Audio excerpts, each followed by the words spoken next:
आपने एक अहम मौजू पर मुझे बोलने का मौका इनायत फरमाया और बड़े अफसोस की बात है कि बड़ी धूमधाम से हुकूमत की तरफ से इस बात को रखा गया, मगर 30 से ज़्यादा एमपी यहाँ पर मौजूद नहीं है। मैडम, पहले तो मैं वज़ीर आज़म की इस बात की मजम्मत करता हूँ और उनको बताना चाहूँगा कि जिना के बारे में उन्होंने जो कहा था, हम तो जिना के सख्त मुखालिफ है, इसलिए भारत को अपना वतन माने, मगर 42 में आपके प्यारे वीर और जिना की पार्टी ने नॉर्थ वेस्ट फ्रंटियर, सिंध और बंगाल में मिलकर हुकूमत चलाई और उस हुकूमत ने 1.5 लाख हिंदू और मुसलमानों को अंग्रेजों की फौज में शामिल कराया ताकि वो लड़े। तो किसी शायर ने अच्छा कहा था वजीर आजम के बारे में कि फरेब देकर जमाने को पारसा ना बनिए, इन्हें कहो कि वो बंदा बने खुदा ना बने, अमीर शहर यही चाहता या हजरत कि हमारी चीख गले में रहे सदा ना बने।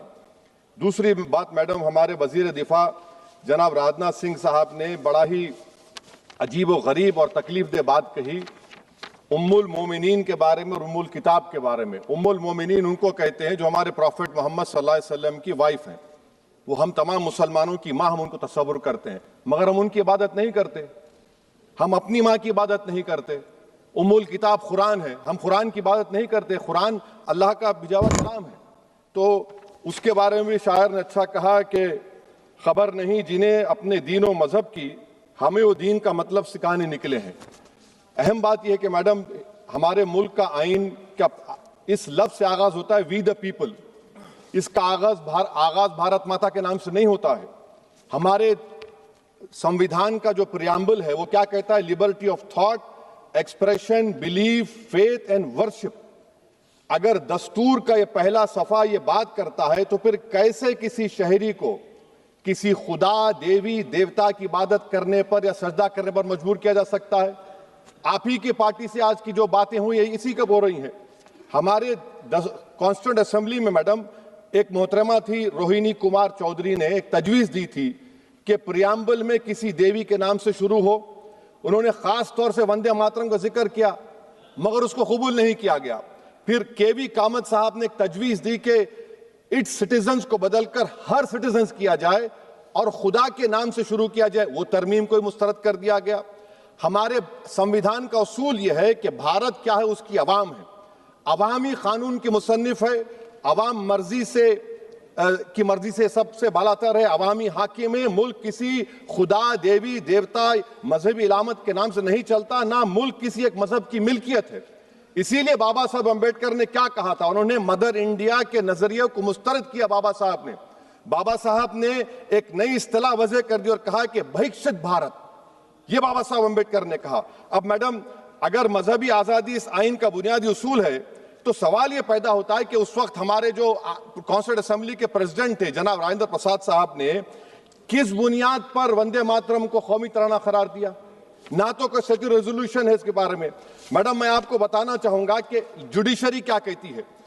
बीजू इमैनुअल केस है 1986 का, जिसमें जिहोवा विटनेस ने कहा कि मैं नेशनल एंथम के वक्त खड़े रहूंगी, पढ़ूंगी नहीं। सुप्रीम कोर्ट ने कहा कि उसने कोई गुनाह नहीं किया। वहीं एक 2017 का केस है अश्विनी उपाध्याय का केस सुप्रीम कोर्ट का, उन्हें कहा गाइडलाइंस दिए जाएं वंदे मातरम पर, सुप्रीम कोर्ट ने नहीं कह दिया। फिर आप आ जाइए madam, prevention of insult act national 1971, इसमें नेशनल सॉन्ग नहीं है, सिर्फ नेशनल एम्बलम और आपका नेशनल एंथम है। फिर आप आ जाइए 40th अमेंडमेंट आर्टिकल 51 है, 76 में पास हुआ, उसमें भी इसका कोई जिक्र नहीं है। मैडम, मैं आपके सामने बताना चाहूंगा कि हमारा भारत एक इसका मजमुआ क्या है। इसमें हिंदू है, मुसलमान है, सिख है, ईसाई है, जैन है, एथिस्ट है, मेहनतकश है, किसान, गरीब, मजलूम और दलित है। मगर अगर जो तकारीर आज हमने यहां पर सुनी और बाहर जो सुनते हैं, अगर भारत को देवी कहने और उसके आगे सजदा करने, तो दरअसल कौम परस्ती को, वतन से मोहब्बत को मजहब में तब्दील कर रहे और फिर यहां पर बोल रहे कि अगर भारत में रहना है तो वंदे मातरम गाना पड़ेगा। भाई, ये तो संविधान के खिलाफ है, सुप्रीम कोर्ट के जजमेंट के खिलाफ है। अगर वंदे मातरम मैडम कौमियत का मियार है तो फिर सवाल यह है कि हजरत मोहानी की कौमियत क्या थी जिसने इनकलाब जिंदाबाद का नारा दिया? अगर यूसुफ मेहरली ने quit India, Simon go back का नारा दिया तो उसकी कौमियत क्या थी? अगर हैदराबाद से मौलवी अलाउद्दीन जो मक्का मस्जिद का पहला मुजरिम है काला पानी में, और तुरेबाज खान जो मारकर लाश को लटका दिया गया था हैदराबाद में 8 दिन तक, उसकी कौमियत क्या थी? अगर इनायतुल्लाह काफी जो जिहाद का फतवा अंग्रेजों के खिलाफ दिया मुरादाबाद में, जब उनको 2 दिन में फांसी की सजा दी गई और जब फांसी की सजा के बाद जा रहे हैं तो इनायतुल्लाह मौलाना काफी की जबान पर क्या था? वो रसूलुल्लाह हमारे प्रॉफिट की नात पढ़ रहे थे। क्या पढ़ रहे थे? कोई गुल बाकी रहेगा ना चमन रह जाएगा, पर रसूलुल्लाह का दीन हसन रह जाएगा। तो उनकी कौमियत क्या थी?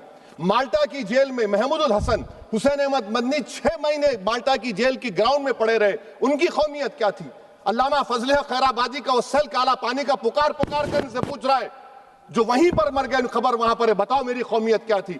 मैडम, मैं एक मुसलमान हूं, मैं इस्लाम को मानने वाला बावकार इंसान हूं और मेरे मजहब की बुनियादी तालीम तौहीद है, ला इलाहा इल्लल्लाह, नहीं है कोई खुदा सिवा अल्लाह के। और कुरान में अल्लाह क्या बोल रहा? इय्याका नाबुदु इय्याका नस्तईन, तुम मेरी इबादत करो, मुझे मानो। मुझे कहां से मिल रहा? आर्टिकल 25 से मिल रहा है। मुझे कहां से मिल रहा है? Liberty of thought, expression, belief, faith and worship से मिल रहा है। तो इसको जोड़ना ये बहुत ही खतरनाक होगा। और हमारे प्रॉफेट मोहम्मद सल्लल्लाहु अलैहि वसल्लम जब मदीने को गए तो उन्होंने उस वतन के लिए दुआ की, कहा कि अल्लाह मदीने की मोहब्बत हमारे दिलों में और इजाफा कर दे, मक्के से ज्यादा कर दे। तो ये इस्लाम, मुसलमान होना, हमारे ईमान में मुल्क की मोहब्बत बीच में नहीं आती, और मुल्क से मोहब्बत है और रहेगी हमेशा, क्योंकि ये अजीम कुर्बानियां यहां पर शामिल है जिन्होंने जंग आजादी में हिस्सा नहीं लिया। आज अगर वो वतन की मोहब्बत का दर्ज देंगे तो बड़ा गलत होगा। मैडम, मैं आपके सामने एक चीज पढ़ूंगा। 1937 रविंद्रनाथ टैगोर ने लेटर लिखा सुभाष चंद्र बोस को, मैं सिर्फ किसी ने नहीं पढ़ा ये। क्या कहा टैगोर साहब ने? But parliament is a place of union for all religious groups and there the song can not be appropriate. When Bengali Muslims show sign of stubborn fanaticism, we regard it intolerable. When we too copy them and make unreasonable demands, it will be self-defeating. ये मैं इसको ले करूंगा madam, आप देख लीजिए। फिर दूसरी तरफ मैडम आप आ जाइए, मैं यहाँ पर बैठकर, हाँ, जितने तकारीर यहाँ पर हुए सब जनगण मन पर तनकीद किए।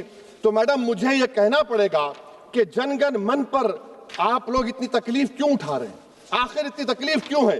तो मैं जब जाकर देखा तो मुझे 28 दिसंबर का ऑर्गेनाइजर मैगजीन का आर्टिकल मिला, जिसमें ऑर्गेनाइजर लिखता है कि what is the moral sanction behind government choice of Jana Gana Mana, except that it can be made an item of entertainment at the sumptuous parties thrown by government officials। ये बताइए हमको कि अभी मैडम यहां पर आनंद मठ के बारे में बहुत कुछ कहा गया, मैं सिर्फ 2 मिसालें आपको देता हूं। आनंद मठ के पेज नंबर 70 और 80 को पढ़ लीजिए। इसके बाद सनातन जहां मुसलमानों के घर पाते थे, इन्हें आग लगा देते थे। आप पेज नंबर 98 पढ़िए, हमें सिर्फ इन मुसलमानों को जड़ से खत्म करना है क्योंकि खुदा के दुश्मन बन चुके हैं। फिर आप पेज नंबर 115-16 दीजिए, फिर मुख्तलिफ इलाकों में मुसलमानों को सजा देने के लिए भेजे जाते, जहां मुसलमान आबादी नजर आती जला दिया जाता। फिर आप देख लीजिए मैडम सफे नंबर 120 पेज 120, बंकिम लिखते हैं कि सनातियों को मालूम नहीं था कि अंग्रेज हिंदुस्तान को निजात दिलाने वाले हैं। ये आप क्यों कर रहे हैं? अब आप मैडम, मैं आपको पेपर्स दे कर दूंगा। मैडम, भारत में हमारी आजादी इसलिए आई और बरकरार रही कि हमने मुल्क और मजहब को एक चीज नहीं बनाया। हमने ऐलान किया कि हमारी मुल्क मुख्तलिफ तबकात मज़ाहिब पर मुश्तमिल है, हमारे मुश्तरका तकदीर हमारी कौमियत का सरचश्मा है, यह खास जबान सखावत मजहब नहीं है। अगर वंदे मातरम का मतन कौम और मजहब को एक बना देता है, अगर हम इसे टेस्ट बनाते हैं वफादारी का, तो फिर मान लीजिए कि यह गांधी, अंबेडकर, टैगोर, बोस और लाखों आजादी के सिपाहियों की सोच को छोड़कर गोडसे की सोच की हिंदू कौमी परस्ताना, मैडम खत्म कर रहा हूं, हिंदू कौम परस्ताना को अख्तियार करेंगे। मुझे वतन से बेइंतहा मोहब्बत है मैडम, और इंशाल्लाह हमेशा रहेगी, मगर बावजूद इसके कि मेरी मस्जिद, मेरी इबादत गाह, मेरे कपड़े, मेरे कारोबार पर हमले होते, मगर मैं फिर भी कहता हूं कि वतन मेरा, हर वतन को हम छोड़कर नहीं जाएंगे। मगर हुब्बुल वतनी का क्या मुतालबा है? हुब्बुल वतनी ये कहता है कि वतन से मोहब्बत है तो जुल्म को खत्म करो, गरीबी को खत्म करो, बेरोजगारी को खत्म करो, जबर का खात्मा करो, अमन का गहवारा बनाओ, पाकिस्तान की दहशतगर्दी को खत्म करो, एक्सप्लॉयटेशन को रोको, शरारत को रोको, मुल्क के खिलाफ की जाने वाली साजिश खत्म करो।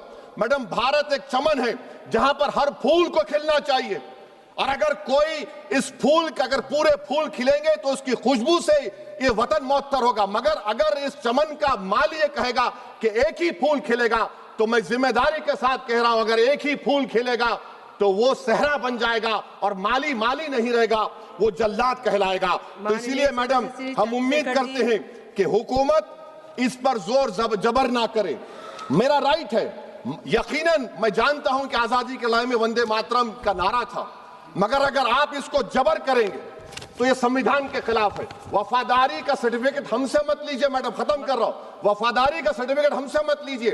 आपके बुजुर्गों के कोई एक किताब में लिख के क्या लिखा है बता दीजिए, कहां पर क्या लिखा हुआ है। तो मैं मैडम